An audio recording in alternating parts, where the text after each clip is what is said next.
നമസ്കാരം. Prime time ന്യൂസിലേക്ക് എല്ലാ പ്രേക്ഷകർക്കും സ്വാഗതം. ഞാൻ പ്രജിൻ സി കണ്ണൻ. നോക്കാം വാർത്തകൾ വിശദമായി.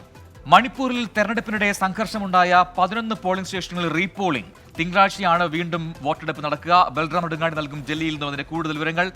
ബൽറാം, വലിയ സംഘർഷമാണ് മണിപ്പൂരിൽ വോട്ടിങ്ങിനിടെ ഉണ്ടായത് കഴിഞ്ഞ ദിവസം. അപ്പോൾ റീപോളിംഗ് ആവശ്യം നേരത്തെ ഉയർന്നിരുന്നു. ഇപ്പോൾ അതിൽ ഈ തീരുമാനമായി വിവരങ്ങൾ. പ്രജിൻ, മണിപ്പൂരിൽ ഒന്നാം ഘട്ട വോട്ടെടുപ്പിനിടെ വൻതോതിൽ സംഘർഷമുണ്ടായിരുന്നു. ഈസ്റ്റ് ഇംഫാൽ അടക്കമുള്ള ഇടങ്ങളിൽ ബൂത്ത് പിടിച്ചെടുക്കലും ഒപ്പം തന്നെ വോട്ടിംഗ് ആരംഭിച്ച ഉടൻ തന്നെ അക്രമികൾ തോക്കുമായി എത്തി വെടിയുതിർക്കുന്നതുമായ സംഭവങ്ങൾ റിപ്പോർട്ട് ചെയ്യപ്പെട്ടിരുന്നു. കൂടാതെ 3ഓളം പോളിംഗ് സ്റ്റേഷനുകളിൽ അക്രമികൾ എത്തി പോളിംഗ് സാമഗ്രികൾ നശിപ്പിക്കുന്ന സംഭവം ഉണ്ടായിരുന്നു. മണിപ്പൂരിലെ തമൻപോക്വിയിലാണ് അക്രമികൾ വെടിയുതിർത്തത്. തുടർന്ന് പോലീസ് ആകാശത്തേക്ക് വെടിവെക്കേണ്ട സാഹചര്യമുണ്ടായി. വോട്ടർമാർക്ക് വോട്ട് ചെയ്യാനാകാത്ത സാഹചര്യം നിരവധി ഇടങ്ങളിൽ ഉണ്ടായിരുന്നു. ഇതിനെതിരെ കോൺഗ്രസ് അടക്കമുള്ളവർ പരാതി ഉന്നയിച്ചിരുന്നു. കോൺഗ്രസിന്റെ സ്ഥാനാർത്ഥി അങ്ചോങ്ക ബിമോൾ അക്കോയിജം കോൺഗ്രസ് ബൂത്ത് ഏജന്റുമാരെ പുറത്താക്കിയെന്നും അട്ടിമറി നടത്തിയെന്നും പരാതി നൽകിയിരുന്നു. ഇതെല്ലാം പരിഗണിച്ചുകൊണ്ടാണ് കടുത്ത അക്രമ സംഭവങ്ങൾ റിപ്പോർട്ട് ചെയ്യപ്പെട്ട 11 പോളിംഗ് സ്റ്റേഷനുകളിൽ റീപോളിംഗ് നടത്താൻ തെരഞ്ഞെടുപ്പ് കമ്മീഷൻ തീരുമാനമെടുത്തിരിക്കുന്നത്. തിങ്കളാഴ്ചയാകും ഈ റീപോളിംഗ് നടക്കുക. ബൽറാം, അവിടെ 2 ലോക്സഭാ മണ്ഡലങ്ങൾ മാത്രമാണുള്ളത്. പക്ഷേ 2 ഘട്ടമായിട്ടാണ് വോട്ടെടുപ്പ് നടക്കുന്നത്. ഈ കേരളമടക്കം വോട്ടെടുപ്പ് നടക്കുന്ന 26-ാം തീയതി അവിടെ 13 ഇടങ്ങളിൽ വോട്ടെടുപ്പ് നടക്കുന്നുണ്ട്. അപ്പോൾ അവിടെ സുരക്ഷ ശക്തമാക്കേണ്ട ഒരു ആവശ്യം കൂടി ഉണ്ടല്ലോ. അതിൽ എന്തെങ്കിലും തീരുമാനങ്ങൾ കൂടുതലായി ഉണ്ടോ? പ്രജിൻ, നേരത്തെ തന്നെ തെരഞ്ഞെടുപ്പുമായി ബന്ധപ്പെട്ട മുന്നൊരുക്കത്തിന്റെ ഭാഗമായി മണിപ്പൂരിൽ സുരക്ഷാ ക്രമീകരണങ്ങൾ ശക്തമാക്കിയിരുന്നു. മണിപ്പൂരിൽ നേരത്തെ വിന്യസിച്ചിരുന്ന അസം റൈഫിൾസിനെ മാറ്റി ബീഹാർ റെജിമെന്റാണ് ഇപ്പോൾ ഈ സംഘർഷവുമായി ബന്ധപ്പെട്ടുള്ള ക്രമസമാധാന നില പാലിക്കുന്നതിനായി നിയോഗിക്കപ്പെട്ടിരിക്കുന്നത്. കൂടുതൽ പോലീസുകാരെയും കേന്ദ്ര സേനാംഗങ്ങളെയും ഈ മണിപ്പൂരിൽ വിന്യസിച്ചിട്ടുണ്ട് വോട്ടെടുപ്പിൽ അക്രമങ്ങൾ ഒഴിവാക്കുന്നതിനായി. എന്നാൽ എല്ലാ തയ്യാറെടുപ്പുകളും ഉണ്ടായ ശേഷവും വ്യാപകമായ അക്രമ സംഭവങ്ങൾ ഒന്നാം ഘട്ട വോട്ടെടുപ്പിനിടെ നടന്നിരുന്നു. ആയുധങ്ങളുമായി, പ്രത്യേകിച്ച് തെരഞ്ഞെടുപ്പ് കാലമാകുന്ന ഘട്ടത്തിൽ തോക്കുകൾ അടക്കമുള്ള ആയുധങ്ങൾ സാധാരണ പോലീസ് സ്റ്റേഷനുകളിൽ സറണ്ടർ ചെയ്യേണ്ട സാഹചര്യമുണ്ട്. മണിപ്പൂരിൽ കഴിഞ്ഞ 2 മാസമായി വൻതോതിൽ ആയുധങ്ങൾ തെരച്ചിലിൽ സുരക്ഷാ സേന പിടിച്ചെടുത്തെങ്കിൽ പോലും വോട്ടെടുപ്പ് ദിവസം പോലും വെടിവെപ്പ് അടക്കമുള്ള അക്രമ സംഭവങ്ങൾ റിപ്പോർട്ട് ചെയ്യപ്പെടുന്ന സാഹചര്യം ഉണ്ടായിട്ടുണ്ട്. ഈ ഒരു പശ്ചാത്തലത്തിൽ 2ാം ഘട്ടത്തിൽ നടക്കുന്ന വോട്ടെടുപ്പിൽ കനത്ത സുരക്ഷ ഒരുക്കാനുള്ള നിർദ്ദേശം തെരഞ്ഞെടുപ്പ് കമ്മീഷൻ നൽകിയിട്ടുണ്ട്. ആവശ്യമെങ്കിൽ കൂടുതൽ കേന്ദ്രസേനയെയും സംസ്ഥാനത്ത് അടുത്ത ഘട്ട വോട്ടെടുപ്പിനായി വിന്യസിക്കാനാണ് തീരുമാനം. എന്തായാലും റീപോളിംഗ് ഉണ്ടാകും മണിപ്പൂരിൽ. ഇന്നലെ വോട്ടെടുപ്പിനിടെ സംഘർഷമുണ്ടായ പോളിംഗ് ബൂത്തുകളിൽ എന്നാണ് ഇപ്പോൾ ലഭിക്കുന്ന ഏറ്റവും പുതിയ വിവരം. ബൽറാം നെടുങ്ങാടിയാണ് വിശദാംശങ്ങൾ നൽകിയത്. പ്രൈം ടൈം ന്യൂസിലേക്ക് തിരികെ. കേരളം ബൂത്തിലെത്താൻ ഇനി 5 നാൾ. ICL FinCorp 24 ഇലക്ഷൻ സമർപ്പിക്കുന്നത് ICL FinCorp, the intelligent choice. Powered by Asset, responsibly yours. Plaza Premium Gold, the universe's finest ice cream. in association with Durashine Roof and Wall Sheets. ഒരു Tata blue scope steel ഉൽപ്പന്നം. ACCA CMA CA പഠിച്ച് ജയിക്കാനുള്ള ശരിയായ മാർഗം. എലാൻസ് 0% പണിക്കൂലി, 100% സന്തോഷം. Al Muktadir jewellery group India UAE. MGM group of institutions.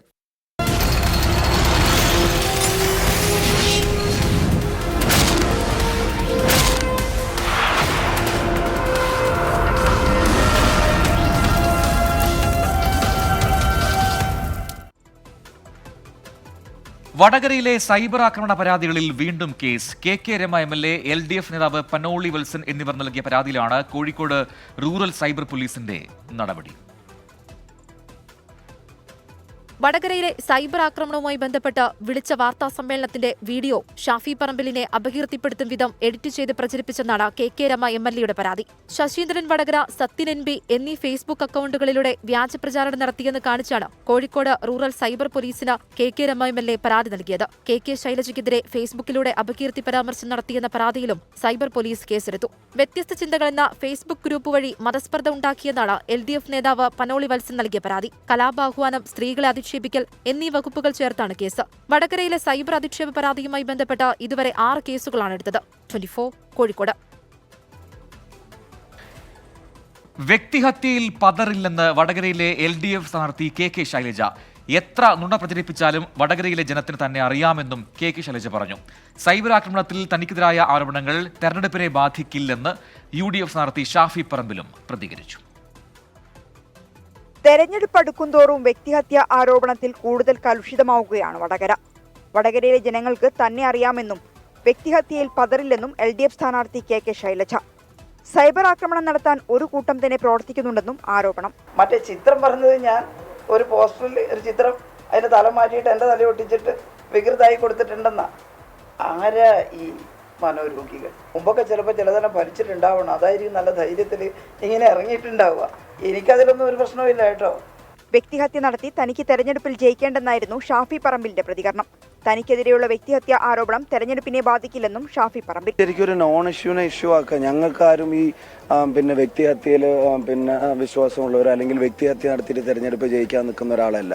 അങ്ങനെ ഒരു വ്യക്തിഹത്യ ഇല്ലാത്ത കാര്യം പറഞ്ഞുണ്ടാക്കുന്നത് എപ്പോഴും എതിർ സ്ഥാനാർത്ഥിയെ സംബന്ധിച്ചിടത്തോളം ഗുണമുള്ളൂ. അപ്പം ഞങ്ങൾക്കത് ഓൺ ചെയ്ത് ഞങ്ങൾക്ക് ചെയ്യേണ്ട ഒരു കാര്യം അതിനകത്ത് വരുന്നില്ല. യൂത്ത് കോൺഗ്രസ് നടത്തുന്നത് തരംതാണ രാഷ്ട്രീയമെന്ന് CPM സംസ്ഥാന സെക്രട്ടറി MV ഗോവിന്ദൻ. വടകരയിൽ സൈബർ ആക്രമണം ഏറ്റവും കൂടുതൽ നടക്കുന്നത് ഷാഫിക്കെതിരെയാണെന്ന് Muslim League general secretary PM A Salam പറഞ്ഞു. പിടിയിലായത് ലീഗ് പ്രവർത്തകരല്ലെന്നും PM A സലാം പ്രതികരിച്ചു. 24 കോഴിക്കോട്. സംസ്ഥാനത്ത് വീട്ടിലെ വോട്ട് പ്രക്രിയയിൽ വീണ്ടും പരാതി. കോഴിക്കോടും കണ്ണൂരും പരാതിയുമായി LDF-ഉം UDF-ഉം രംഗത്തെത്തി. നേരത്തെ LDF നൽകിയ പരാതിയിൽ കോഴിക്കോട് 4 പേരെയും കണ്ണൂരിൽ 2 പേരെയും സസ്പെൻഡ് ചെയ്തു. അതേസമയം കല്യാശ്ശേരിയിലെ ക്രമക്കേടിനെ ന്യായീകരിക്കുകയാണ് LDF കൺവീനർ EP ജയരാജൻ. സംസ്ഥാനത്തെ 2 ജില്ലകളിൽ വീട്ടിലെ വോട്ടിൽ ക്രമക്കേടെന്ന പരാതിയുമായി LDF-ഉം UDF-ഉം രംഗത്ത്. കാസർഗോഡ് ലോക്സഭാ മണ്ഡലത്തിന്റെ ഭാഗമായ പയ്യന്നൂർ, കണ്ണൂർ ലോക്സഭാ മണ്ഡലത്തിന്റെ ഭാഗമായ പേരാവൂർ, കോഴിക്കോട് ലോക്സഭാ മണ്ഡലത്തിലെ കുന്നമംഗലം എന്നിവിടങ്ങളിലാണ് പരാതി. കണ്ണൂർ നിയോജക മണ്ഡലത്തിലെ 70-ാം നമ്പർ ബൂത്തിൽ K കമലാക്ഷി എന്ന വോട്ടർക്ക് പകരം V കമലാക്ഷി എന്ന മറ്റൊരാൾ രേഖപ്പെടുത്തിയെന്നാണ് LDF ആരോപണം. പരാതിക്ക് പിന്നാലെ പോളിംഗ് ഓഫീസറെയും BLO-യെയും ജില്ലാ വരണാധികാരി സസ്പെൻഡ് ചെയ്തു. ഇരുവർക്കുമെതിരെ അസിസ്റ്റന്റ് റിട്ടേണിംഗ് ഓഫീസറുടെ പരാതിയിൽ കണ്ണൂർ ടൗൺ പോലീസ് കേസെടുത്തു. കോഴിക്കോട് കുന്നമംഗലത്ത് പായമ്പുറത്ത് ജാനകിയമ്മയ്ക്ക് പകരം കൊടശ്ശേരി ജാനകിയമ്മയെ കൊണ്ട് വോട്ട് ചെയ്യിപ്പിച്ചുവെന്നാണ് പരാതി. ഈ പരാതിയിൽ ഹോം വോട്ടിംഗ് ഡ്യൂട്ടിയിലുണ്ടായിരുന്ന special polling officer, micro observer, booth level officer എന്നിവരെ ജില്ലാ കളക്ടർ സസ്പെൻഡ് ചെയ്തു. പിന്നാലെ പോലീസ് കേസെടുത്തു. കല്യാശ്ശേരിയിലെ ക്രമക്കേട് വിവാദത്തെ ന്യായീകരിക്കുകയാണ് LDF കൺവീനർ. രാഷ്ട്രീയ പാർട്ടി പ്രതിനിധികൾക്ക് ഈ വോട്ട് ചെയ്യാൻ പോകുന്നവരോടൊപ്പം പോകാം, അവിടെ വേണ്ട സഹായങ്ങൾ ചെയ്യാമെന്നാണ്. പയ്യന്നൂരിൽ 92കാരനെ കബളിപ്പിച്ച് CPIM ബ്രാഞ്ച് സെക്രട്ടറി വോട്ട് ചെയ്തുവെന്നാണ് UDF പരാതി. CPIM ബ്രാഞ്ച് സെക്രട്ടറി VV സുരേഷിനെതിരെയാണ് ആരോപണം. പേരാവൂരിൽ 106കാരിയെ CPIM പ്രവർത്തക നിർബന്ധിച്ച് വോട്ട് ചെയ്യിപ്പിച്ചെന്നും UDF-ന്റെ പരാതി. News desk 24. വീടുകളിൽ ചെന്ന് CPIM കള്ള വോട്ട് ചെയ്യുന്നുവെന്ന് പ്രതിപക്ഷ നേതാവ് VD സതീശൻ. ഉദ്യോഗസ്ഥർ അതിന് കൂട്ടുനിൽക്കുന്നു. വടകരയിൽ വ്യാപകമായി UDF-കാർക്കെതിരെ കേസെടുക്കുന്നുവെന്നും VD സതീശൻ ആരോപിച്ചു. വടകരയിലെ സ്ഥാനാർത്ഥി കൊണ്ടുവന്ന ഒരു നുണബോംബ് ചീറ്റിപ്പോയി. ഇപ്പോൾ ഇലക്ഷൻ സംവിധാനങ്ങളെ അട്ടിമറിച്ചുകൊണ്ട് അവർ ഇപ്പോൾ വീടുകളിൽ ചെന്ന് പോളിംഗ് നടത്തുമ്പോൾ ആ പോളിംഗിൽ ഇടപെടാൻ വേണ്ടി CPM ശ്രമിക്കുകയാണ്. ഉദ്യോഗസ്ഥന്മാർ അതിന് കൂട്ടുനിൽക്കുകയാണ്. ഞാൻ 2 പ്രാവശ്യം ചീഫ് ഇലക്ടറൽ ഓഫീസർക്ക് കത്തെഴുതി. ഒരു നടപടിയും ഇലക്ഷൻ കമ്മീഷന്റെ ഭാഗത്ത് നിന്ന് സ്വീകരിച്ചിട്ടില്ല. സുതാര്യമായിട്ടല്ല താഴെത്തട്ടിലെ ഈ വോട്ടെടുപ്പ് നടക്കുന്നത്. വടകരയിൽ ഒരുപാട് പേർക്കെതിരെ കേസെടുക്കുകയാണ്. ഒരുപാട് പേർക്കെതിരെ സൈബർ ആക്രമണം നടത്തി അങ്ങോട്ടും ഇങ്ങോട്ടും ഫോർവേഡ് ചെയ്ത ആളുകൾക്കെതിരെയാണ് കേസെടുക്കുന്നത്. ഇതുവരെ വടകരയിലെ ഇടതുപക്ഷ സ്ഥാനാർത്ഥിക്കെതിരായി എന്ത് ആക്ഷേപമാണ് സോഷ്യൽ മീഡിയയിൽ ഉന്നയിച്ചതെന്നുള്ളതിൻ്റെ ഒരു കോപ്പി പോലും ആരും കണ്ടിട്ടില്ല. LDF-ന് വോട്ട് അഭ്യർത്ഥിച്ച് പരസ്യം പ്രസിദ്ധീകരിച്ചതിന് മലപ്പുറം തിരൂരങ്ങാടിയിൽ സുപ്രഭാതം പത്രത്തിന്റെ കോപ്പി കത്തിച്ചു. സമസ്തയുടെ മുഖപത്രത്തിൽ പരസ്യം എന്നതാണ് പ്രതിഷേധത്തിന് കാരണമെന്ന് മുസ്ലിം ലീഗ് പ്രവർത്തകൻ കോമക്കുട്ടി ഹാജി പറഞ്ഞു. പത്രം കത്തിച്ച നടപടി പ്രതിഷേധാർഹമെന്ന് സുപ്രഭാതം മാനേജ്മെന്റ് പ്രതികരിച്ചു. വിഷയം രാഷ്ട്രീയ ആയുധമാക്കുകയാണ് ഇടതുപക്ഷം. അങ്ങനെ പ്രതിഷേധാർഹം സുപ്രഭാതം മുസ്ലിം ലീഗിന്റെ ശക്തനായ നേതാവ് മുഖ്യമന്ത്രിയുടെ ചിത്രത്തോടുകൂടി സമസ്ത മുഖപത്രമായ സുപ്രഭാതത്തിൽ LDF-ന്റെ തിരഞ്ഞെടുപ്പ് പരസ്യം പ്രസിദ്ധീകരിച്ചതാണ് ലീഗ് പ്രവർത്തകനെ ചൊടിപ്പിച്ചത്. വർഷങ്ങളായി സമസ്തയ്ക്കും ലീഗിനും വേണ്ടി പ്രവർത്തിക്കുന്ന തനിക്ക് ഒരിക്കലും ഈ പരസ്യം അംഗീകരിക്കാൻ കഴിയില്ലെന്ന് പത്രം കത്തിച്ച തിരൂരങ്ങാടി കൊടിഞ്ഞിയിലെ മുസ്ലിം ലീഗ് പ്രവർത്തകൻ കൊമ്മക്കുട്ടി ഹാജി പറഞ്ഞു. സുപ്രഭാതത്തിലല്ലാതെ ഒരു പേപ്പറിനും ഈ പരസ്യമില്ല.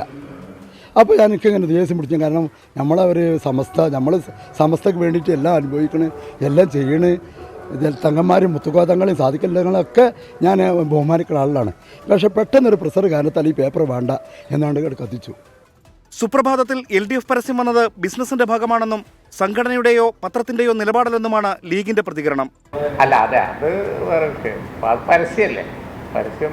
പക്ഷേ ഞാൻ ചോദിക്കുന്നത് പരസ്യം ഓരോ പത്രത്തിലും വരും, അത് പത്രത്തിന്റെ നിലപാടോ അല്ലെങ്കിൽ സംഘടനയുടെ നിലപാടോ ഒന്നുമല്ല. പത്രം കത്തിച്ചയാൾ ഔദ്യോഗിക ഭാരവാഹിയല്ലെന്നാണ് ലീഗിന്റെ വിശദീകരണം. പത്രം കത്തിച്ച നടപടി കാടത്തമെന്ന് പൊന്നാനിയിലെ LDF സ്ഥാനാർത്ഥി KS ഹംസ പ്രതികരിച്ചു. കാടത്തം തനി കാടത്തം എന്നല്ലാതെ എന്ത് പറയാൻ പറ്റും? ഒരു പത്രം എന്ന് പറഞ്ഞാൽ ഒരു സംഘടനയുടെ മുഖപത്രം എന്ന അതിൻ്റെ ജിഹ്വയാണ് അല്ലേ? ആ സംഘടന കത്തിക്കുന്നതിന് തുല്യമല്ലേ അത്? അന്തസ്സായി രാഷ്ട്രീയം പറയാൻ കൽപ്പില്ലാത്തവരാണ് പത്രം കത്തിച്ചതെന്ന് CPI സംസ്ഥാന സെക്രട്ടറി ബിനോയ് വിശ്വം പ്രതികരിച്ചു. ഹീനപ്രവൃത്തികൾ ചെയ്യുന്നവരെ കരുതിയിരിക്കണമെന്ന് സമസ്തയുടെ വിദ്യാർത്ഥി വിഭാഗമായ SKSSF പറഞ്ഞു. പുതിയ വിവാദം സമസ്ത വോട്ടുകളെ ഇടത്തേക്ക് കൊണ്ടുപോകുമോ എന്ന ആശങ്കയിലാണ് മുസ്ലിം ലീഗ്. 24 തിരൂർ. ന്യൂനപക്ഷങ്ങൾ രണ്ടാംകിട പൗരന്മാരാകുമെന്ന് പറയാൻ CPIM ആരെന്ന് മുസ്ലിം ലീഗ് ദേശീയ ജനറൽ സെക്രട്ടറി PK കുഞ്ഞാലിക്കുട്ടി. സ്വന്തം പാർട്ടി സംരക്ഷിക്കാൻ പോലും കഴിയാത്തവരാണ് ഈ വർത്തമാനം പറയുന്നത് എന്നും PK കുഞ്ഞാലിക്കുട്ടി പരിഹസിച്ചു. ഇവിടുത്തെ ന്യൂനപക്ഷം രണ്ടാം തരം പൗരന്മാരാവുന്നു എന്ന് പറയാൻ ഇവരാരാണ് എന്നാണ് എനിക്ക് ചോദിക്കുന്നത്. ഇവരെ കൊണ്ടുവരുന്നതിന് എന്ത് അധികാരമുള്ളത്? അതിനാത്രം വലിപ്പം അവർക്കുണ്ടോ? ഇന്ത്യയിലെ ന്യൂനപക്ഷത്തെ സംരക്ഷിക്കല് പോയിട്ട് എന്റെ അഭിപ്രായത്തില് ഇന്ത്യ രാജ്യത്ത് അവർക്ക് അവരുടെ പാർട്ടിയെ സംരക്ഷിക്കാൻ പോലും പറ്റാത്ത സ്ഥിതിയാണ് ഇപ്പോൾ ഉള്ളത്. ത്രിപുരയിലും ബംഗാളിലും അതുപോലെ തന്നെ തമിഴ്നാട്ടിലും ഒക്കെ അവരുടെ പാർട്ടി കോൺഗ്രസിന്റെയും DMK-യുടെയും ഒക്കെ സൗജന്യത്തിലാണ്. അപ്പോഴാ പറയുന്നത് കേരളത്തിൽ പരസ്യം ചെയ്തിരിക്കുകയാണ്. ഒന്നാംഘട്ട വോട്ടെടുപ്പ് പൂർത്തിയായതിന് പിന്നാലെ ഇന്ത്യ സഖ്യത്തിനെതിരായ ആക്രമണം കടുപ്പിച്ച് പ്രധാനമന്ത്രി നരേന്ദ്രമോദി. അമേഠിയിൽ നിന്ന് ഒളിച്ചോടിയ രാഹുൽ ഗാന്ധിക്ക് വയനാട് വിട്ട് ഓടേണ്ടി വരുമെന്നാണ് പരിഹാസം. ഇന്ത്യ മുന്നണി അധികാരത്തിൽ വന്നാൽ കാർഷിക ഘടകങ്ങൾ എഴുതിത്തള്ളുമെന്ന് രാഹുൽ ഗാന്ധി പറഞ്ഞു. ഉത്തർപ്രദേശിലെ അംറോഹയിലെ റാലിയിലായിരുന്നു പ്രഖ്യാപനം. ഒന്നാം ഘട്ടത്തിൽ ഹിന്ദി ഹൃദയഭൂമിയിൽ നേട്ടമുണ്ടാക്കാനാകും എന്നാണ് ഇന്ത്യ മുന്നണിയുടെ വിലയിരുത്തൽ. ഒന്നാം ഘട്ട പോളിംഗ് വിലയിരുത്തിയ NDA ഇന്ത്യ സഖ്യങ്ങൾ അടുത്ത ഘട്ടങ്ങളിലേക്കുള്ള പ്രചാരണ ശൈലിയിലും മാറ്റം വരുത്തുകയാണ്. മഹാരാഷ്ട്രയിലെ നന്ദേഡിൽ നടന്ന പ്രചാരണ റാലിയിൽ പ്രധാനമന്ത്രി നരേന്ദ്രമോദി കോൺഗ്രസിനും രാഹുൽ ഗാന്ധിക്കുമെതിരായ ആക്രമണം കടുപ്പിച്ചു. രാഹുൽ ഗാന്ധി വയനാട്ടിൽ തോൽക്കുമെന്നും വോട്ടെടുപ്പ് കഴിഞ്ഞാൽ കോൺഗ്രസിന്റെ രാജകുമാരന് വയനാട് വിടേണ്ടി വരുമെന്നും പരിഹാസം. വയനാട് में संकट दिख रहा है. शाहजादे और उनकी टोली 26 अप्रैल को वायनाड में वोटिंग का इंतजार कर रही है. जैसे ही 26 को वायनाड में वोटिंग पूरा हो जाएगा, ये शाहजादे के लिए एक और सुरक्षित सीट घोषित कर देंगे और कहीं और से फिर से लड़ाना पड़ेगा उनको. ഉത്തർപ്രദേശിലെ അംറോഹയിൽ അഖിലേഷ് യാദവിനൊപ്പം ഡാനിഷ് അലിക്ക് വേണ്ടി പ്രചാരണത്തിനെത്തിയ രാഹുൽ ഗാന്ധി ഇന്ത്യ സഖ്യം അധികാരത്തിൽ വന്നാൽ കാർഷിക കടങ്ങൾ എഴുതിത്തള്ളുമെന്ന് പ്രഖ്യാപിച്ചു.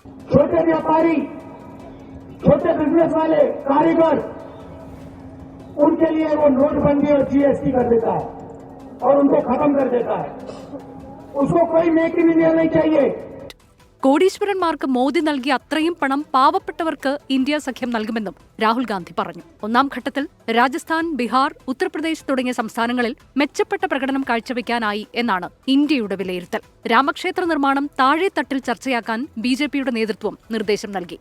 ജാതി സെൻസസ് അടക്കം പ്രകടന പത്രികയിലെ വാഗ്ദാനങ്ങളിൽ ഉറച്ചുനിന്ന് പ്രചാരണം ശക്തമാക്കാനാണ് കോൺഗ്രസിന്റെ തീരുമാനം. 24 ഡൽഹി. മുഖ്യമന്ത്രി പിണറായി വിജയനെതിരായ രാഹുൽ ഗാന്ധിയുടെ വിമർശനം ആവർത്തിച്ച് പ്രിയങ്ക ഗാന്ധിയും. ഗുരുതരമായ ആരോപണങ്ങൾ ഉയർന്നിട്ടും മുഖ്യമന്ത്രിയെ ചോദ്യം ചെയ്യാൻ പോലും കേന്ദ്രം തയ്യാറാകുന്നില്ലെന്ന് പ്രിയങ്ക ഗാന്ധി ആരോപിച്ചു. പൗരത്വ നിയമ ഭേദഗതി നിയമത്തിൽ രാഹുൽ ഗാന്ധിക്കും കോൺഗ്രസിനും മൗനമെന്ന് മുഖ്യമന്ത്രി ഇന്നും കുറ്റപ്പെടുത്തി. സംസ്ഥാന സർക്കാരിനെയും മുഖ്യമന്ത്രി പിണറായി വിജയനെയും രൂക്ഷമായ ഭാഷയിൽ വിമർശിച്ചായിരുന്നു പ്രിയങ്ക ഗാന്ധിയുടെ പ്രസംഗം. BJPയും കേരള മുഖ്യമന്ത്രി പിണറായി വിജയനും ഒത്തുകളിക്കുകയാണ്. കോൺഗ്രസിനെയും രാഹുൽ ഗാന്ധിയെയും കടന്നാക്രമിക്കുന്ന മുഖ്യമന്ത്രി BJPക്കെതിരെ ഒന്നും മിണ്ടുന്നില്ലെന്ന് പ്രിയങ്ക ഗാന്ധി കുറ്റപ്പെടുത്തി. Like in a football match, when you have a compromised player, you can't win the match. In the same way, your CM is compromised. He only attacks my brother and the Congress party. He never attacks the BJP. Have you ever thought about it? His name came up in so many scams, Life Mission and Gold Scam and so many scams. Rahul ഗാന്ധിയെയും കോൺഗ്രസിനെയും വീണ്ടും കടന്നാക്രമിച്ച് മുഖ്യമന്ത്രി പിണറായി വിജയൻ രംഗത്തെത്തി. കോൺഗ്രസ് പ്രകടന പത്രികയിലും രാഹുൽ ഗാന്ധിയുടെ പ്രചാരണത്തിലും പൗരത്വ ഭേദഗതി നിയമത്തെക്കുറിച്ച് മൗനമെന്ന വിമർശനം ആവർത്തിച്ച് മുഖ്യമന്ത്രി. രാഹുൽ ഗാന്ധി രാജ്യത്തൊരു യാത്ര നടത്തി. ആ യാത്രയിൽ ലോകത്തും രാജ്യത്തുമുള്ള എല്ലാ പ്രശ്നങ്ങളെക്കുറിച്ചും അദ്ദേഹം പ്രതികരിച്ചു. ഇതിനെക്കുറിച്ച് മാത്രമില്ല, പൗരത്വ നിയമ ഭേദഗതി എന്ന ഒരു ഭാഗം. ചാലക്കുടി, പത്തനംതിട്ട, തിരുവനന്തപുരം മണ്ഡലങ്ങളിൽ പ്രിയങ്ക ഗാന്ധി കോൺഗ്രസ് പ്രചാരണത്തിൽ പങ്കെടുത്തു. രാഹുൽ ഗാന്ധി ബിജെപിയെ ഭയക്കുന്നില്ലെന്ന് പ്രിയങ്ക ഗാന്ധി 24-നോട് പറഞ്ഞു. Who is he scared? Because we are not. Rahul is not scared of anything. He's not scared of jail. He's not scared of anything. And I think the whole country knows that and has seen it. വിവിധ ബ്യൂറോകൾക്കൊപ്പം 24 കണ്ണൂർ. തെരഞ്ഞെടുപ്പിന് 5 ദിവസം മാത്രം ശേഷിക്കെ അവസാനവട്ട പ്രചാരണം ശക്തമാക്കുകയാണ് മുന്നണികൾ. പ്രതിപക്ഷ നേതാവ് തരംതാണ രീതിയിലാണ് സംസാരിക്കുന്നതെന്ന് മുഖ്യമന്ത്രി ആരോപിച്ചപ്പോൾ ഭയമാണ് മുഖ്യമന്ത്രിയെ ഭരിക്കുന്നതെന്നായിരുന്നു പ്രതിപക്ഷ നേതാവ് VD സതീശന്റെ ആരോപണം. എന്ത് കേസിന്റെ അടിസ്ഥാനത്തിലാണ് മുഖ്യമന്ത്രി പിണറായി വിജയനെ അറസ്റ്റ് ചെയ്യേണ്ടതെന്ന് പ്രധാനമന്ത്രിയും രാഹുൽ ഗാന്ധിയും വ്യക്തമാക്കണമെന്ന് CPM സംസ്ഥാന സെക്രട്ടറി MV ഗോവിന്ദൻ ആവശ്യപ്പെട്ടു. മുഖ്യമന്ത്രി രാഹുൽ ഗാന്ധിയെ മാത്രം വിമർശിക്കുകയാണെന്ന് രമേശ് ചെന്നിത്തലയും കുറ്റപ്പെടുത്തി. തെരഞ്ഞെടുപ്പിന്റെ പരസ്യപ്രചാരണം അവസാനിക്കാൻ 4 ദിവസം മാത്രം ശേഷിക്കെ പ്രചാരണം ശക്തമാക്കുകയാണ് മുന്നണികൾ. പ്രതിപക്ഷ നേതാവ് തരംതാണ രീതിയിലാണ് സംസാരിക്കുന്നതെന്ന് മുഖ്യമന്ത്രി പിണറായി വിജയൻ. പ്രതിപക്ഷ നേതാവ് കാര്യങ്ങളെല്ലാം നല്ല രീതിയിൽ മനസ്സിലാക്കി പറയുന്നയാളാണ് എന്നാണ് അദ്ദേഹത്തിന്റെ പാർട്ടിയിലെ പലരും ധരിച്ചിട്ടുള്ളത്. പക്ഷേ അടുത്ത കാലത്തായി അദ്ദേഹം പറയുന്ന കാര്യങ്ങൾ വളരെ തരംതാണ നിലയിലാണെന്നും തീർത്തും വസ്തുതാവിരുദ്ധമായവയാണെന്നും ബോധ്യമായി വരികയാണ്. പിണറായി വിജയനും CPIM-ഉം രാഹുൽ ഗാന്ധിയെ മുഖ്യശത്രുവായി പ്രഖ്യാപിക്കുന്നുവെന്ന് പ്രതിപക്ഷ നേതാവ് VD സതീശൻ. കേരളത്തിലെ CPM-ഉം അവരുടെ മുഖ്യശത്രുവായി കോൺഗ്രസ് നേതാവ് രാഹുൽ ഗാന്ധിയെ പ്രഖ്യാപിക്കുകയും BJP നടത്തുന്നതിനേക്കാൾ മോശമായ രീതിയിൽ രാഹുൽ ഗാന്ധിയെ അധിക്ഷേപിക്കുകയും ചെയ്യണം. മുഖ്യമന്ത്രി നിലവിട്ടാണ് സംസാരിക്കുന്നതെന്നും രാഹുൽ ഗാന്ധിയെ മാത്രം വിമർശിക്കുന്നുവെന്നും രമേശ് ചെന്നിത്തല. കേരളത്തിന്റെ മുഖ്യമന്ത്രി നിലവിട്ടാണ് ഇപ്പോൾ സംസാരിച്ചുകൊണ്ടിരിക്കുന്നത്. അദ്ദേഹം കഴിഞ്ഞ 1.5 മാസമായി തന്റെ പ്രചരണ പരിപാടികളിലെല്ലാം രാഹുൽ ഗാന്ധിയെ മാത്രമാണ് വിമർശിക്കുന്നത്. LDF തകരണമെന്ന് UDF ആഗ്രഹിക്കുന്നത് BJPയെ സഹായിക്കാനെന്ന് CPIM general secretary Sitaram Yechury. UDF's primary concern is to target the LDF and personally target the Chief Minister and not target the BJP. Now that is a very disturbing feature. പിണറായിക്കെതിരായ രാഹുൽ ഗാന്ധിയുടെ പ്രസ്താവന അപലപനീയമെന്ന് CPI general secretary D Raja പറഞ്ഞു. രാഹുൽ ഗാന്ധിയുടെ പ്രചരണത്തിൽ പതാക വേണ്ട എന്നത് കൂട്ടായ തീരുമാനമെന്ന് ലീഗ് ദേശീയ ജനറൽ സെക്രട്ടറി PK കുഞ്ഞാലിക്കുട്ടി. എന്ത് കേസിന്റെ അടിസ്ഥാനത്തിലാണ് മുഖ്യമന്ത്രി പിണറായി വിജയനെ അറസ്റ്റ് ചെയ്യേണ്ടതെന്ന് പ്രധാനമന്ത്രി നരേന്ദ്രമോദിയും രാഹുൽ ഗാന്ധിയും വ്യക്തമാക്കണമെന്ന് CPIM സംസ്ഥാന സെക്രട്ടറി MV ഗോവിന്ദനും പറഞ്ഞു. 24 തിരുവനന്തപുരം. മാതൃകാ പെരുമാറ്റച്ചട്ടം ലംഘിച്ചെന്ന പരാതിയിൽ വടകര ലോക്സഭാ മണ്ഡലം UDF സ്ഥാനാർത്ഥി ഷാഫി പറമ്പലിന് ജില്ലാ കളക്ടർ സ്നേഹിൽ കുമാർ സിംഗ് നോട്ടീസ് നൽകി. ഈദ് വിത്ത് ഷാഫി എന്ന പരിപാടിയിൽ പങ്കെടുത്തതിനാണ് നടപടി. വടകര ജുമാഅത്ത് പള്ളിയോട് ചേർന്ന വഖഫ് ഭൂമിയിലായിരുന്നു പരിപാടി. ആരാധനാലയങ്ങൾ പ്രചാരണത്തിന് ഉപയോഗിക്കുന്നത് മാതൃകാ പെരുമാറ്റച്ചട്ട ലംഘനമാണെന്ന് കാണിച്ചാണ് പരാതി നൽകിയത്. നടനും തമിഴക വെട്രിക്കഴകം അധ്യക്ഷനുമായ വിജയ്ക്കെതിരെ തെരഞ്ഞെടുപ്പ് ചട്ടലംഘനത്തിന് കേസ്. ചെന്നൈയിലെ നീലാങ്കരെ പോളിംഗ് ബൂത്തിൽ വോട്ട് രേഖപ്പെടുത്താൻ വലിയ ആൾക്കൂട്ടവുമായി എത്തി പൊതുശല്യമുണ്ടാക്കിയെന്ന പരാതിയിലാണ് നടപടി. വിജയ് വോട്ട് ചെയ്യാനെത്തിയതോടെ ആരാധകർ പോളിംഗ് ബൂത്തിലേക്ക് ഇരച്ചു കയറിയിരുന്നു. പിന്നീട് പോലീസ് എത്തിയാണ് ആരാധകരെ ബൂത്തിൽ നിന്ന് പുറത്താക്കിയത്. തിരികെ വാർത്തകളിലേക്ക്. ഇടുക്കി നെടുങ്കണ്ടത്ത് ജപ്തി നടപടികൾക്കിടെ ദേഹത്തെ പെട്രോൾ ഒഴിച്ച് തീ കൊളുത്തി ആത്മഹത്യ ശ്രമിച്ച വീട്ടമ്മ മരിച്ചു. ആശാരിക്കണ്ടം സ്വദേശി ഷീബ ദിലീപാണ് കോട്ടയം മെഡിക്കൽ കോളേജിൽ ചികിത്സയിലിരിക്കെ മരിച്ചത്. 80% പൊള്ളലേറ്റ ഷീബയെ ഇന്നലെ കോട്ടയം മെഡിക്കൽ കോളേജിലേക്ക് മാറ്റിയിരുന്നു. അതീവ ഗുരുതരാവസ്ഥയിൽ തുടരുന്നതിനിടെ ഇന്ന് വൈകിട്ടോടെയാണ് മരണം. ഇന്നലെയാണ് സൗത്ത് ഇന്ത്യൻ ബാങ്കിന്റെ ജപ്തി നടപടിക്കിടെ പെട്രോൾ ഒഴിച്ച് തീ കൊളുത്തിയത്. രക്ഷിക്കാൻ ശ്രമിച്ച 2 പോലീസ് ഉദ്യോഗസ്ഥർക്കും പൊള്ളലേറ്റു.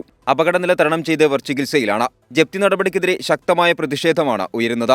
നെടുങ്കണ്ടം ശാഖയിലെ മാനേജർക്കെതിരെയും ഉദ്യോഗസ്ഥർക്കെതിരെയും നടപടി ആവശ്യപ്പെട്ട KSUവും CPIയും പോഷക സംഘടനയായ അഖിലേന്ത്യാ ജനാധിപത്യ മഹിളാ അസോസിയേഷനും പ്രതിഷേധിച്ചു. കനത്ത പോലീസ് സുരക്ഷയിലാണ് ഇന്ന് ബാങ്ക് പ്രവർത്തിച്ചത്. വരും ദിവസങ്ങളിലും പ്രതിഷേധം കൂടുതൽ ശക്തമാകാനാണ് സാധ്യത. 24 ഇടുക്കി.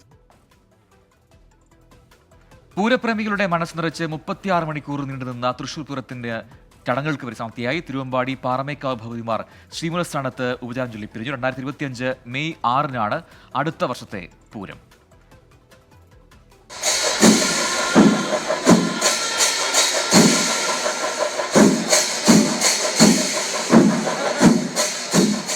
വെടിക്കെട്ട് തുടങ്ങാൻ വൈകിയതിനാൽ ഇരുവിഭാഗങ്ങളുടെയും എഴുന്നള്ളത്ത് ആരംഭിച്ചത് 9 മണിയോടെ. മണികണ്ഠനാലിൽ നിന്ന് പാറമേക്കാവും നായ്ക്കനാലിൽ നിന്ന് തിരുവമ്പാടിയും ഗജവീരന്മാരുടെ അകമ്പടിയിൽ ശ്രീമൂലസ്ഥാനത്തേക്ക്. മേളാരവവും കുടമാറ്റവും തുടങ്ങിയതോടെ എഴുന്നള്ളത്ത് ചെറുപൂരമായി. Yesterday I saw a lot of elephants and all entering in the temple during the morning and the final show during the afternoon when we saw the different umbrella changing and all. It was really amazing. പിന്നെ ശ്രീമൂലസ്ഥാനത്ത് ഇരുദേശങ്ങളുടെയും ഭഗവതിമാർ ഉപചാരം ചൊല്ലി പിരിഞ്ഞു. തിടമ്പേറ്റിയ കൊമ്പന്മാരുടെ തുമ്പിക്കൈ ഉയർത്തിയുള്ള ഉപചാരം ചൊല്ലൽ പൂരക്കാഴ്ചകളിലെ എണ്ണം പറഞ്ഞ കാഴ്ചകളിലൊന്ന്.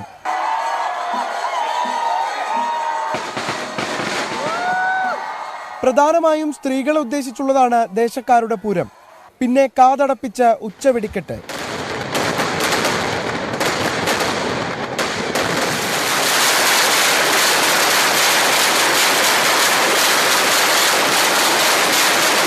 തിരുവമ്പാടി പാറമേക്കാവ് ഭഗവതിമാർ ഉപചാരം ചൊല്ലിപ്പിരിഞ്ഞതോടെ ഇനി അടുത്ത വർഷത്തെ പൂരത്തിനായുള്ള കാത്തിരിപ്പാണ്. അടുത്ത പൂരം വീണ്ടും കളറാക്കാമെന്ന് ഉറപ്പു നൽകിയാണ് പൂരപ്രേമികൾ മടങ്ങിയത്. രാജീവ് സുദേവനൊപ്പം തൃശൂരിൽ നിന്ന് നിഖിൽ പ്രമേഷ്, 24.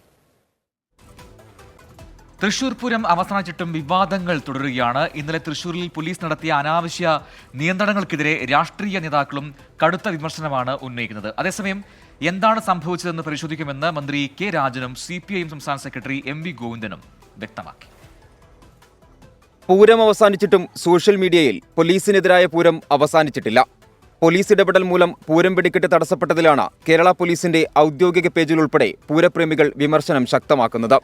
പോലീസിന്റെ ഭാഗത്തുനിന്നുണ്ടായ വീഴ്ചയിൽ രാഷ്ട്രീയ നേതാക്കളും കടുത്ത വിമർശനമാണ് ഉന്നയിക്കുന്നത്. എന്നാൽ തൃശൂർ പൂരത്തിനും വെടിക്കെട്ടിനും CPIM പൂർണ്ണ പിന്തുണയാണ് നൽകിയതെന്ന് സംസ്ഥാന സെക്രട്ടറി MV ഗോവിന്ദൻ വ്യക്തമാക്കി. പോലീസിന് വീഴ്ചയുണ്ടെങ്കിൽ പരിശോധിക്കും. അവിടെ പോലീസിന് വല്ല വീഴ്ച സംഭവിച്ചിട്ടുണ്ടോ, അല്ല വേറെ എന്താ ഉണ്ടായത് എന്നുൾപ്പെടെയുള്ള കാര്യങ്ങൾ മനസ്സിലാക്കിയിട്ട് പാർട്ടി എന്ന രീതിയിൽ പ്രതികരിക്കാം. ഞങ്ങൾ ഉത്സവത്തിന് പരിപൂർണ്ണ പിന്തുണയാണ്, വെടിക്കെട്ടിനും പരിപൂർണ്ണ പിന്തുണയാണ്. അവിടെ വിശ്വാസികളാണ് മുഴുവനാൾ വരുന്നത്. വിശ്വാസികൾക്ക് എവിടെയും അവരുടെ വിശ്വാസ പ്രമാണം അനുസരിച്ച് നീങ്ങാൻ എല്ലാ അവകാശവും ഉണ്ട്. തൃശൂർ പൂരത്തിൽ പോലീസിന്റെ അനാവശ്യ ഇടപെടൽ ഉണ്ടായി എന്നാണ് കുമ്മനം രാജശേഖരന്റെ വിമർശനം. പോലീസിന്റെ അനാവശ്യമായ ഇടപെടൽ, സർക്കാരിന്റെ ഇടപെടൽ, പൂരത്തിന് കുറേ നാളുകളോളമായിട്ട് അവിടുത്തെ ആഭ്യന്തര കാര്യങ്ങളിൽ ഇടപെട്ട് സർക്കാർ ഇടപെട്ട് അതെല്ലാം വികലമാക്കാൻ, ശിഥിലമാക്കാൻ, പരാജയപ്പെടുത്താൻ എന്തിന് ശ്രമിക്കുന്നു എന്നുള്ള ചോദ്യമാണ്. തൃശൂർ പൂരം കുളമാക്കിയത് സർക്കാരാണെന്നും ശബരിമലയിൽ പ്രശ്നമുണ്ടാക്കിയവർ തന്നെയാണ് തൃശൂർ പൂരത്തിനും പ്രശ്നമുണ്ടാക്കിയതെന്നും രമേശ് ചെന്നിത്തല വിമർശിച്ചു. പൂരം നടത്തിപ്പിൽ പോലീസിനെ ഇടപെടുവിച്ച് BJPക്ക് നേട്ടമുണ്ടാക്കാനാണ് സർക്കാർ ശ്രമിച്ചതെന്ന് പ്രതിപക്ഷ നേതാവ്. കോടതി ഇടപെട്ട് കോടതി സ്പെഷ്യൽ സിറ്റിംഗ് നടത്തി തീർത്ത ഒരു വിഷയത്തിൽ പോലീസിനെ ഇടപെടിച്ച് BJPക്ക് അനുകൂലമായ സാഹചര്യം ഉണ്ടാക്കാൻ വേണ്ടി തന്നെയാണ്. എല്ലാവരും ഒരുമിച്ച് നിന്ന് പൂരം ഗംഭീരമാക്കിയെന്നും വീഴ്ചകളുണ്ടെങ്കിൽ പരിശോധിക്കുമെന്നുമായിരുന്നു മന്ത്രി കെ രാജന്റെ പ്രതികരണം. പോലീസ് നിയന്ത്രണം പൂരം പ്രതിസന്ധിയിലാക്കിയെന്നും പ്രകോപനത്തിന് ഇടയാക്കിയെന്നും VS സുനിൽകുമാറും വിമർശിച്ചു.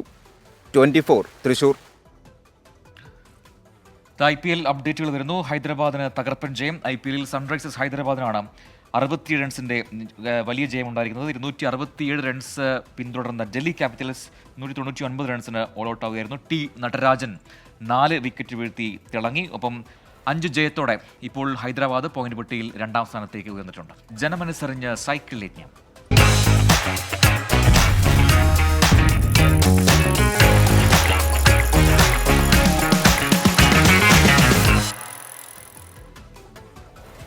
ന്റെ ഇലക്ഷൻ സ്പെഷ്യൽ സൈക്കിൾ യജ്ഞം ആലപ്പുഴ മണ്ഡലത്തിൽ പര്യടനം തുടരുകയാണ്. തീരദേശ വികസനം മുൻനിർത്തിയാണ് മൂന്ന് മുന്നണികളുടെയും പ്രചാരണം. എന്നാൽ വോട്ടേഴ്സിന്റെ മനസ്സറിയുകയാണ് 24 സംഘം.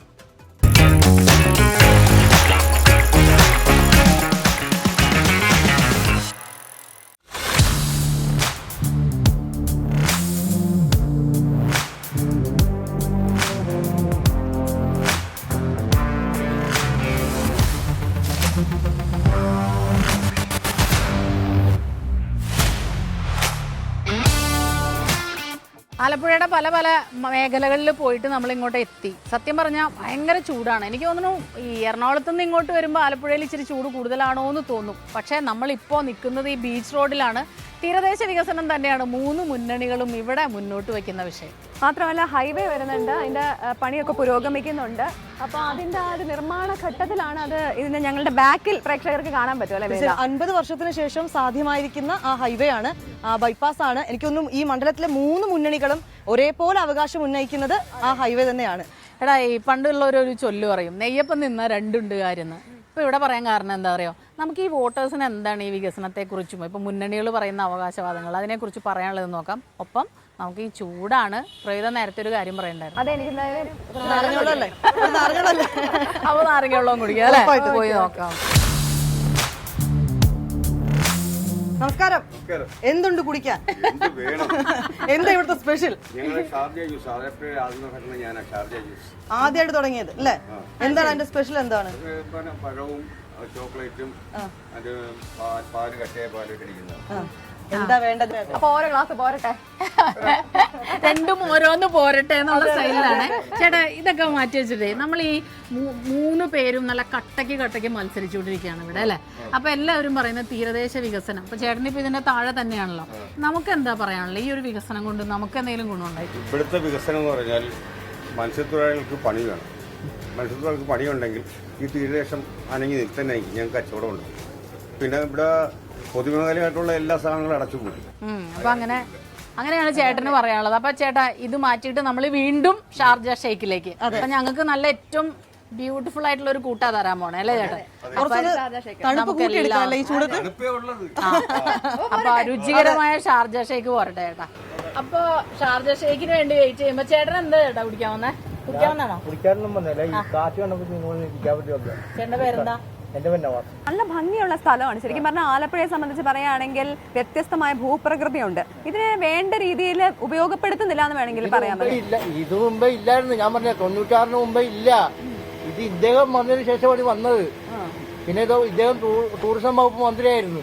അപ്പോഴാണ് ഏറ്റവും കൂടുതൽ നവീകരണം വന്നത്.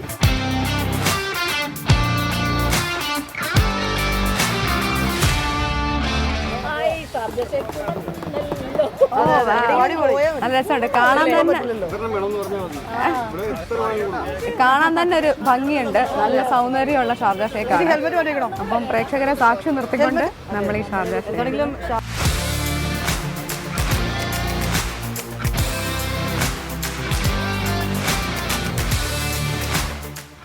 എന്തൊക്കെയാ വിശേഷം ചേട്ടാ? ഈ തെരഞ്ഞെടുപ്പിന്റെ ചൂടൊക്കെ നന്നായി പോകണ്ടോ ചേട്ടാ? ചേട്ടൻ ഇതൊക്കെ ശ്രദ്ധിക്കാറുണ്ടോ? ശ്രദ്ധിക്കാറുണ്ടല്ലോ. ഉണ്ട്. ഇവിടെ എങ്ങനെയുണ്ട്? എങ്ങനെയുണ്ടെന്ന് വെച്ചാൽ ആരിഫിനാണ് സാധ്യത. ആരിഫിനാണ് സാധ്യത. ഈ വികസന പ്രവർത്തനങ്ങളൊക്കെ നമുക്ക് മതിയായ രീതിയിലൊക്കെ പോകുന്നുണ്ടോ ചേട്ടാ? സാധാരണ ഇവരിങ്ങനെ പറയുമല്ലോ വികസനം നടക്കുന്നു, അതുപോലെ എല്ലാ മുന്നണികളും പറയും അല്ലേ? അല്ല, എല്ലാ മുന്നണികളും പറയുമെങ്കിലും ഈ പറയുന്നതിൽ ഒരു വ്യത്യസ്തമായ രീതിയിലാണ് ഇപ്പം നിലവിൽ ഭരണം മുമ്പോട്ട് പോകുന്നത്. അതിൽ ഒരു കാര്യമുണ്ട്, 100% വിജയത്തിലാണ് പോകുന്നതെങ്കിലും അതിനെ പ്രതിരോധിക്കാൻ വേണ്ടി പ്രതിപക്ഷം പലതും പറയും. അപ്പൊ എങ്ങനെയുണ്ട് ഇത്തവണത്തെ തെരഞ്ഞെടുപ്പ് പ്രചാരണം? ഇവിടെ ഇടതുപക്ഷത്തിനാണ് മുൻതൂക്കം. ഇടതുപക്ഷ മുന്നണി ജയിക്കും. അങ്ങനെ തോന്നാനുള്ള ഒരു കാരണം വേറെ ഒന്നുമല്ല. ഞാൻ ചോദിക്കണേ, ശക്തമായ ത്രികോണ പോരാട്ടം ഉണ്ടെന്ന് ഒരു വശത്ത് പറയുന്നു, അല്ലെങ്കിൽ രണ്ടു കൂട്ടർ തമ്മിൽ ഭയങ്കര പോരാട്ടം ഉണ്ടെന്ന് പറയുന്നു. എപ്പോഴും അങ്ങനെയാണല്ലോ. ജനം ഈ കഴിഞ്ഞ 5 വർഷം കാലത്ത് ഉള്ള പ്രവർത്തനങ്ങളും നേട്ടങ്ങളും ഒക്കെ വിലയിരുത്തുമല്ലോ. ആ നേട്ടം വെച്ച് വിലയിരുത്തുമ്പോൾ കഴിഞ്ഞ 10 വർഷമായി ഇന്ത്യ രാജ്യത്ത് നടപ്പാക്കുന്ന കാര്യങ്ങൾ, ഈ കഴിഞ്ഞ 5 വർഷമായി ഇവിടെ ജയിച്ചു പോയിട്ടുള്ള ആരിഫ് ചെയ്തിട്ടുള്ള കാര്യങ്ങളും ഒക്കെ പരിശോധിച്ചാൽ മനസ്സിലായി. 2004 പോയ ആളല്ലേ ഇവിടെ മത്സരിക്കാൻ വന്നേക്കുന്നത്. ഇതുവരെ ഞങ്ങൾ കണ്ടു 2004 പോയിട്ട് ഇപ്പോഴാണ് കാണുന്നത്. അപ്പൊ അങ്ങനെ ഇതുവല്ല 5 വർഷം കൊണ്ട് ഇവിടെ 5 വർഷമല്ല 10 വർഷം കൊണ്ട് ഇവിടെ ചെയ്ത വികസനങ്ങൾ ചേച്ചിക്ക് രാഷ്ട്രീയം പറയാൻ താല്പര്യമുണ്ടോ? താല്പര്യമില്ല. പക്ഷെ വോട്ട് ചെയ്യാൻ പോവില്ലേ? വോട്ട് ചെയ്യും. ആലപ്പുഴയിലെ ഈ ജനങ്ങളെ പറ്റി പറയാം, വോട്ടേഴ്സിനെ പറ്റി പറയാൻ, നമ്മൾ കണ്ട വോട്ടേഴ്സൊക്കെ കൃത്യമായ രാഷ്ട്രീയ ബോധം ഉള്ളവരായിരുന്നു. അത് തന്നെ എന്താണെങ്കിലും ഈ 26-ാം തീയതി അവർ പോളിംഗ് ബൂത്തിൽ ചെല്ലുമ്പോൾ കൃത്യമായി പ്രതിഫലിക്കും എന്നുള്ള കാര്യത്തിൽ യാതൊരു സംശയമില്ല. ടൈറ്റ് കോമ്പറ്റീഷൻ ആയിരിക്കും അല്ലേ വിനീത? അതെ അതെ, ഉറപ്പായി. നമ്മളിപ്പോൾ ആലപ്പുഴയിലെ വിശേഷങ്ങൾ അറിഞ്ഞു, രാഷ്ട്രീയ വിശേഷങ്ങൾ അറിഞ്ഞു, അവരുടെ ജനമനസ്സ് എങ്ങനെയാണ് നമ്മൾ മനസ്സിലാക്കി. അപ്പോൾ നമ്മളിനിപ്പോൾ അടുത്ത മണ്ഡലത്തിലേക്കുള്ള യാത്രയിലാണ് അല്ലേ? ചോദിച്ചു നമ്മൾ പോകുന്നു.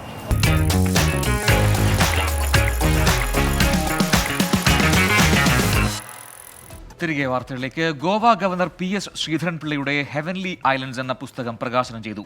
ഗോവ രാജ്ഭവനിൽ നടന്ന ചടങ്ങിൽ ജഗദ്ഗുരു ശങ്കരാചാര്യ ശ്രീ ഭാരതി തീർത്ഥ മഹാസ്വാമിജിയാണ് പ്രകാശനം നിർവഹിച്ചത്. ശ്രീധരൻപിള്ളയുടെ 5 പുസ്തകങ്ങൾ കൂടി നാളെ പ്രകാശനം ചെയ്യും. ഗോവ ഗവർണർ PS ശ്രീധരൻപിള്ളയുടെ 221ാമത് പുസ്തകമായ ഹെവൻലി ഐലൻഡ്സ് എന്ന പുസ്തകത്തിന്റെ പ്രകാശനം ഗോവ രാജ്ഭവനിൽ നടന്നു. ശൃംഗേരി ശാരദാപീഠം മഠത്തിലെ ശങ്കരാചാര്യർ ജഗദ്ഗുരു ശങ്കരാചാര്യ ശ്രീ ഭാരതി തീർത്ഥ സ്വാമിജി ജ്ഞാനപീഠം ജേതാവ് ദാമോദർ മൗസോയ്ക്ക് പുസ്തകം കൈമാറി.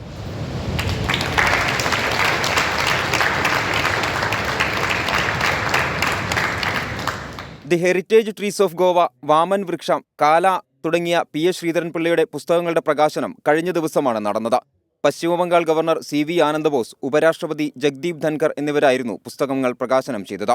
കാവ്യാർട്ട്, Kumkoli, icons of my literature, Vikrit Bharat, Canacona എന്നീ പുസ്തകങ്ങൾ പ്രൊഫസർ കുമുദ് ശർമ്മ നാളെ പ്രകാശനം ചെയ്യും. News desk 24. ISSDയുടെ പുതിയ കോർപ്പറേറ്റ് ഓഫീസ് കൊച്ചി ഇടപ്പള്ളിയിൽ പ്രവർത്തനം തുടങ്ങി. TJ വിനോദ് MLA ഉദ്ഘാടനം ചെയ്തു. ISSDയുടെ എല്ലാ ഡിപ്പാർട്ട്മെന്റുകളും ഇനി പുതിയ ഓഫീസിലാണ് പ്രവർത്തിക്കുക. ISSDയിൽ തൊഴിൽ അധിഷ്ഠിത കോഴ്സുകളിൽ ചേരുന്ന ഓരോ വിദ്യാർത്ഥികൾക്കും എല്ലാ സേവനങ്ങളും പുതിയ ഓഫീസിൽ ലഭിക്കുമെന്ന് CEO MV തോമസ് പറഞ്ഞു.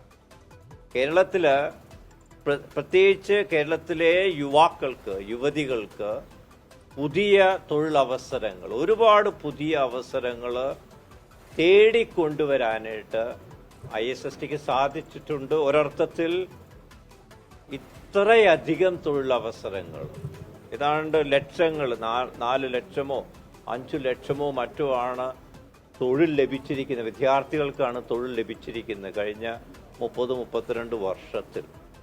മറ്റേതൊരു പ്രസ്ഥാനവും മറ്റേതൊരു ഇൻഡസ്ട്രിയും കേരളത്തിൽ വന്നാൽ പോലും കിട്ടാത്തതിൽ നിന്നൊക്കെ എത്രയോ മടങ്ങ് കൂടുതൽ തൊഴിലുകളാണ് ഞങ്ങൾക്ക് ഇങ്ങോട്ട് കേരളത്തിൽ എത്തിക്കുവാൻ സാധിച്ചിട്ടുള്ളത്.